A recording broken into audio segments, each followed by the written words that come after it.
36 women among the freshman class sworn in today in the House. Congresswoman Haley Stevens is a Michigan Democrat, and Congresswoman Katie Hill is a Democrat from California, and they join me now. Congratulations. Thank you. Thank you, John. What a day. What a day. How's it been? Really exciting. We're thrilled to be here. It's a lot of work ahead of us, but we're ready to do it. Yeah. So I'm going to go on, Congresswoman. Do you want to say Well, your I was going to say it's been a jam-packed day, but the American public is counting on us. Our sleeves are rolled up, and we're ready to get the job done. Okay. So I'm going to stick with you, Congresswoman Stevens. You're no longer a Democratic candidate. You're now you're no longer a Congresswoman-elect. You're now a United States Congresswoman. Both of you flipped districts. You're part of a big blue wave. Democrats gained 40 seats. What made today so special for you? It was incredible having so many supporters and visitors in from Michigan's 11th district. We had people from Canton, Livonia, Commerce, every which way in a district that hasn't had a Democrat since before we landed on the moon. I am Michigan's first millennial representative, and I am so thrilled. I'm excited to be here, and I'm honored to be serving Michigan's 11th district. Yeah, it's nice to see the youth and energy. I mean, I have to be honest. We put up pictures earlier, Congresswoman Hill, of the old guard, which was mostly men in dark suits, and then the new guard, diverse women, young people, LGBT people, and on and on. So I won't give your exact age because I know you're not supposed to ask a lady her age. I don't so you're in very early 30s, I'm 31. Congresswoman Stevens as well. You're both millennials. It's the most diverse House in U.S. history, more women than ever. So how do you feel? How does it feel to be a part of this is history making? It really is. I mean, I think what you can feel more than anything else right now is that we are making history. We're on the verge of true change. We are the people's house. We're full of the people at this point. We've got, we've changed the age of Congress. The average age is reduced by 10 years because of all of us. We've gotten historic numbers of women elected, the most diverse Congress in history. And it's just the beginning. And it means that as long as we continue to show up and vote, we're going to continue to move in this direction. Yeah.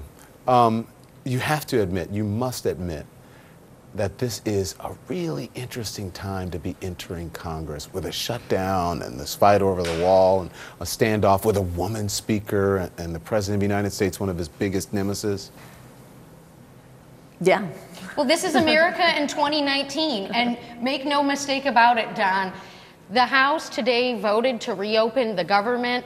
We as Democrats care emphatically about border security. That is in our budget. We want to make the government work for the American people. We are here to restore the faith, the trust in government. That's what we were voted in on. We are the change makers. It's an energizing moment. We're bringing that energy in to do it differently. Mm-hmm. And we're doing our part, right? We have put forth what we can from the House. And what it means is that it's in the Republicans' hands. It's in Donald Trump's hands, and he's got to do the right thing. Let's talk about the Speaker, because my colleague Dana Bash interviewed Speaker Pelosi recently, and I just want to play this exchange about her leadership. Watch this. None of us is indispensable, but some of us are just better at our jobs than others. And I have a following in the country. Apart from anybody who has run for president. For most women, frankly, myself included, it is hard to say those words. I am uniquely qualified. I deserve this. I earn this. I can do this better than anyone else. But you can say that. You know why I do it, Dan? I do it because I want women to see that you do not get pushed around, that you don't run away from the fight. So, Congresswoman Stevens, there were 15 Democrats who opposed Pelosi's bid for Speaker. She's still the only female Speaker in U.S. history and the first person in more than 6 decades to return to the speakership. Why is she the best person to go toe-to-toe with President Trump? The American public is sick and tired of the chaos and confusion coming out of our government. We have a new majority. We have elected new leaders, and it is time to start making this place work for people again. We are sick and tired of the dysfunction, and that's what this leadership vote meant today. That is what the 220 votes meant, that we are ready to get to work, and we are serious about it. Congresswoman Hill, you were selected to be part of the House Majority leadership. Talk to me about that. And what are your legislative priorities and goals working with Speaker Pelosi? I think it's really exciting that not only myself, but Joe Neguse, my colleague, were elected to be part of leadership.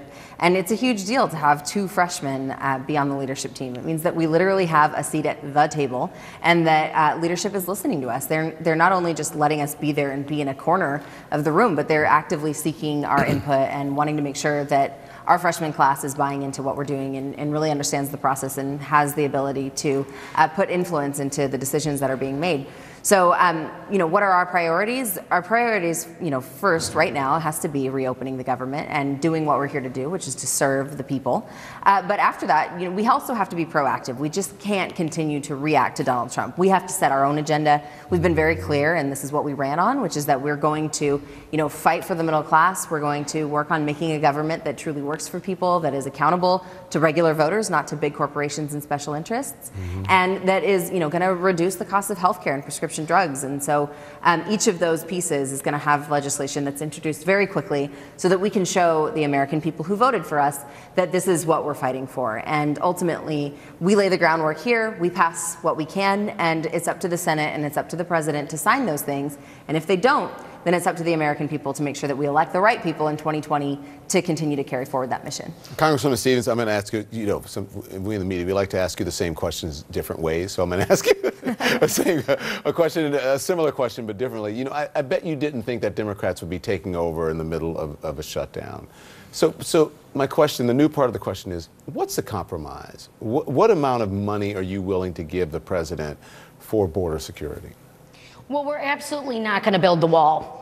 And that's not negotiable. That is not something that we're ever going to cave on. That is not something that the American people want. What we need to do is we need to stop at the American taxpayer expense the dysfunction in our government. A shutdown is egregious. It should never happen. I remember the first shutdown in 2013. These are real people's lives that are being put on hold. These are civil servants who work for us, who work on behalf of our country, and frankly, keep us safe. And so in order to strike a deal, we sent a package through. We're obviously negotiating in the Oval Office. And Katie's right. It is also time to address the issues like prescription drugs and infrastructure and public education.